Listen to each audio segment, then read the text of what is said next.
Hello, this is Harry Hobson, President and CEO of Plymouth Harbor. And once again, I'm here with my partner, Karen Novak, who is our Administrator of Strategic Healthcare Initiatives here, and really our point person on all infection control matters. Today in our update, we'll talk a little bit about if there's anything more current than what we shared with you 2 days ago on our results. And then I've got some frequently asked questions that I think you'll find interesting, and we'll work through those for you today. So Karen, let me just start off. Are there any updates from what we reported on Saturday regarding the test results? Saturday we reported that we had 6 positive cases for our staff members, and nothing has changed. We continue to swab, and so far the tests are coming back okay. So we're going to continue and finish that up by end of week. Okay, we had 6 team members. Correct. And one resident, right? Correct, who is actually in our transitional care unit as we speak. And I'll tell you, that's going over really well. It's been a blessing. Right. Yeah, thanks to our facilities department. They were on standby. They've been ready to go for a month, and they delivered on Saturday. As soon as we pulled the trigger, they had those walls up, doors in, and ready to go within the 2.5 hours that they said it would take them. And it was great. It still is. Amazing. So, okay, some questions have come in, and it has to do with testing. We'll talk about the specific things we're going to be doing later this week. But one question you hear quite often beyond Plymouth Harbor, and that is in doing the COVID-19 testing, okay, why should I do it? Because I may be negative today, but what does that mean tomorrow? Why should I do it? That's a great question, and a lot of people, like you said, have asked that. But if we do it today, you come back negative, there's our baseline, that we know that you're negative, and it kind of falls into your control. We want to make sure that you use those interventions that we identified as that social distancing and that hand washing. You are keeper of your gate, and it's really important that you kind of hang on and practice those interventions that we talk about to keep that negative a negative. Mm-hmm. Another question that came up in the last few days was, as we announced that our team members, we strongly recommended that they go through the COVID-19, and it was a concern that it was being looked at as too voluntary, but really it was just the reverse. It was strongly recommended, but what are the results of that as far as participation? We have 100% compliance, almost. Those that have not done it have or will be doing it this week, rest assured. And even those that have done it once, we've had the opportunity to have them do it again. Right. And they jumped on board. So as eager as our residents are to have everybody tested, they're just as eager to be tested. Right. So it's working out great.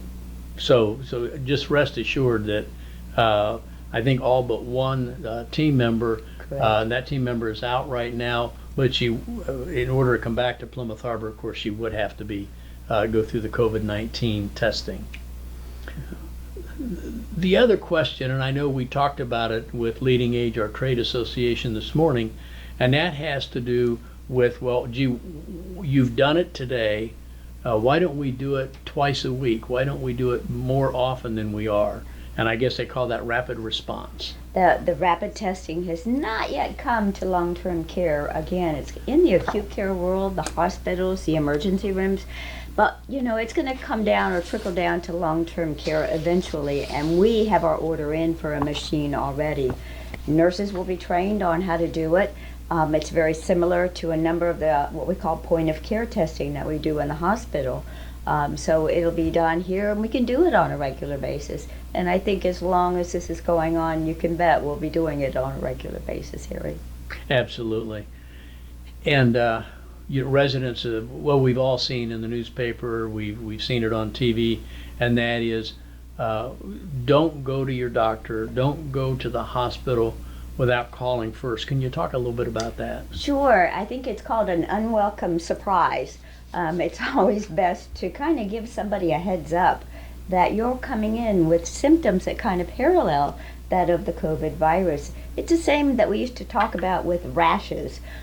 Call before you come so that you don't expose anybody unnecessarily to whatever it is you may or may not have. So it's almost a professional courtesy to give somebody a call, and that's your doctor or the emergency room if you have to go. Mm-hmm. And they'll send a team out, suited up, ready to take care of you appropriately. You know, I've also been asked a question as far as crossover personnel, crossover team members. We've got a few folks that work maybe in the Smith Care Center or they work in assisted living. And how many of those cross over into independent, and what's our stance on that? Well, currently, the team members that are working in our COVID unit, that's the only place that they work. And we want to make sure it stays that way for the duration of the actual virus itself. But for our team members that we've tested and know that they're negative, they have the ability to go from maybe the assisted living to independent living because we educate them almost on a daily basis to keep those interventions into place. And remember that they too are their gatekeepers. If they're going to stay negative, they have to kind of practice and put into place those interventions we talk about. So it's okay. You know, a resident asked me recently, gee, I hope you're doing a hazard pay, if you will, for folks that are working in that unit. And absolutely we are. It is a specialty care unit, and along with that goes a special pay rate, and it is significant.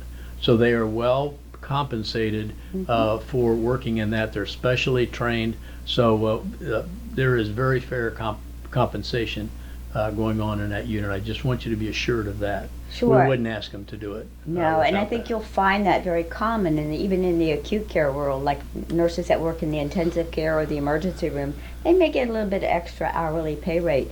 But our nurses are indeed specially trained, specific for that unit. So yes, they do get that compensation, and they're very appreciative of it.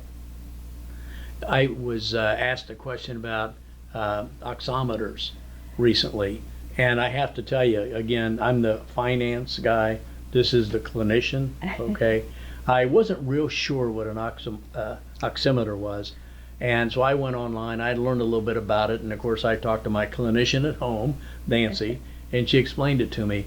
Tell us two things. First of all, for our residents and those listening, what is an oximeter, and then the good news. Okay, an oximeter is a little device that you actually will most likely put on your index finger. And what it does is it measures the amount of oxygen that your blood is able to perfuse. Usually we like to see it 95 and above.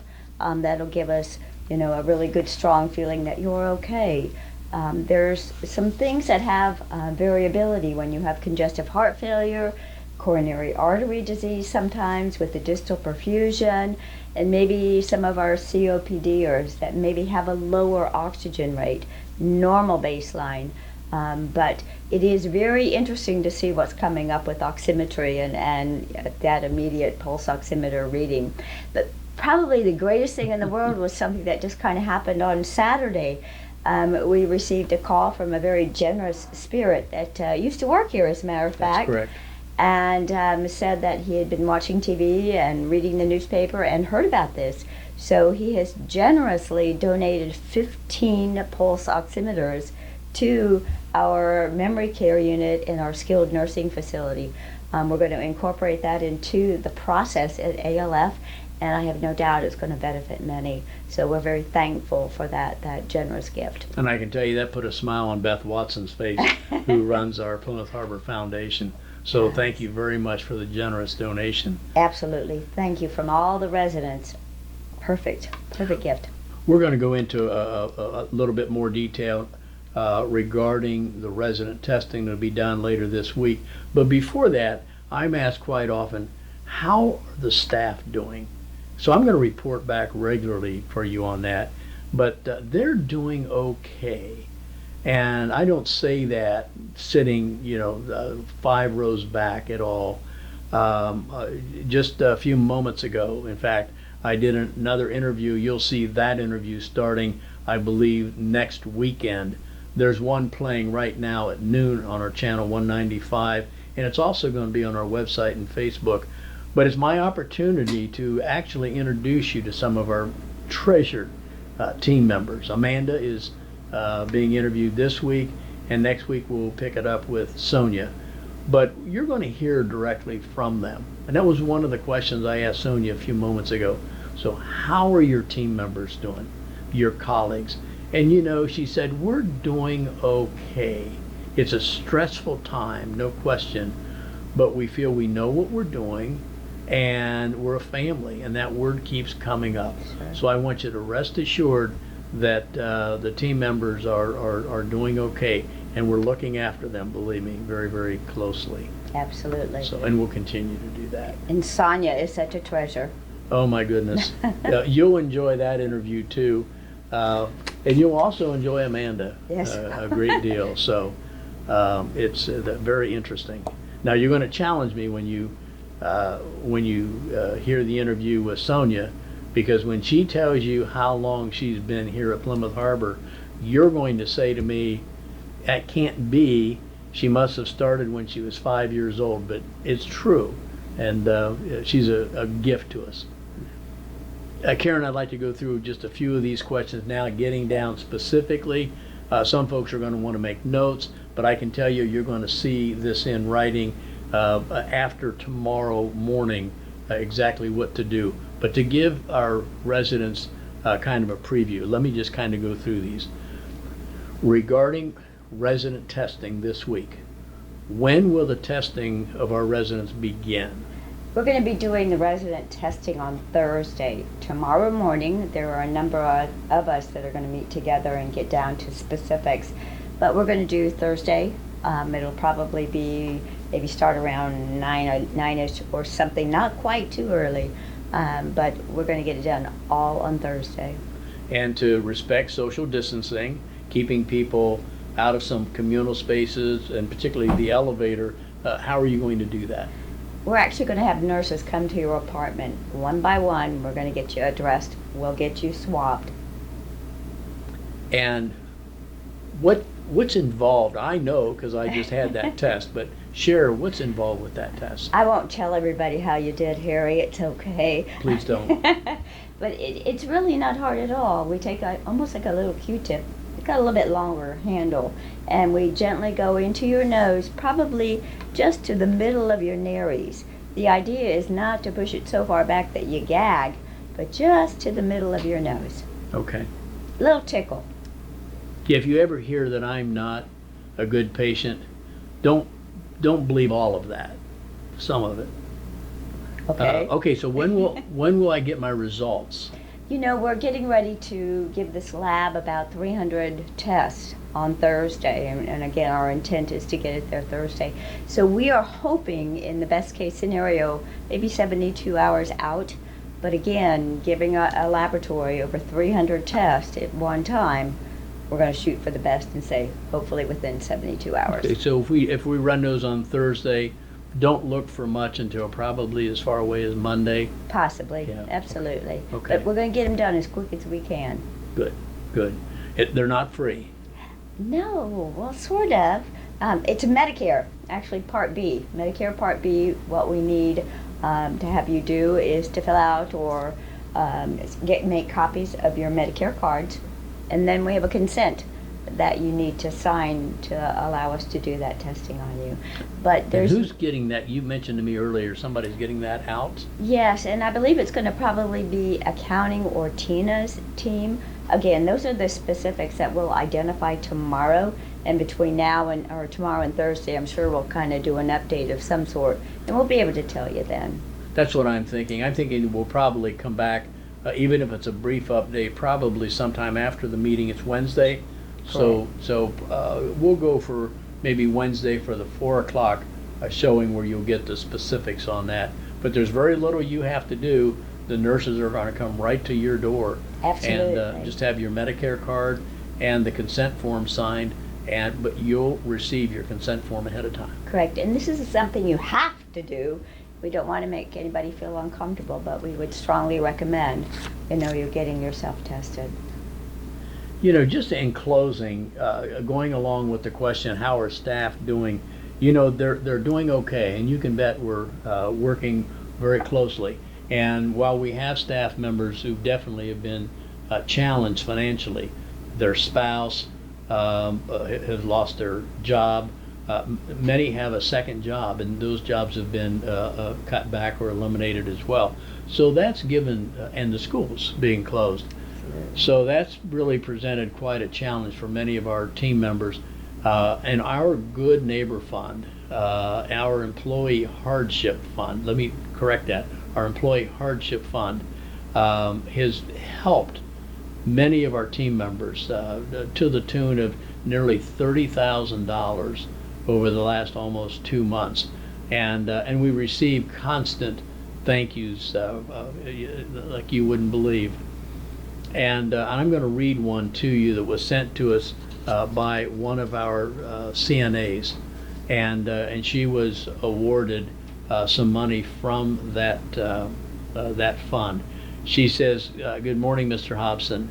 I would like to thank you, exclamation point, meaning us, so much to everyone that is involved in the Good Neighbor Fund or the Employee Hardship Fund. With everything that is going on in my life right now, and trying to stay focused and afloat has been very exhausting and really hard for me. So this is from the heart. Thank you." And that's a long thank you.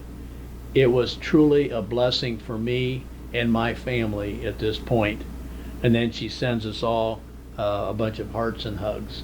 So, and I've got other letters very similar to this. So you're making a difference, and I want to thank all of you for that. Absolutely. So before I close, Karen has trained me well. There's something you want to mention to everybody? Yes, please remember your social distancing even after you're negative, and I have all the faith it's going to be that way. 6-foot perimeter around you. Remember to wash your hands. Hit those high contact areas with an antiseptic, antibacterial cleaner. But most of all, we want to get your masks. Get them going the correct way. Little metal bar at the top. Someone asked me if I was wearing an ascot today. No, I'm not. This is my new way of storing my mask. So until next time, thank you very much.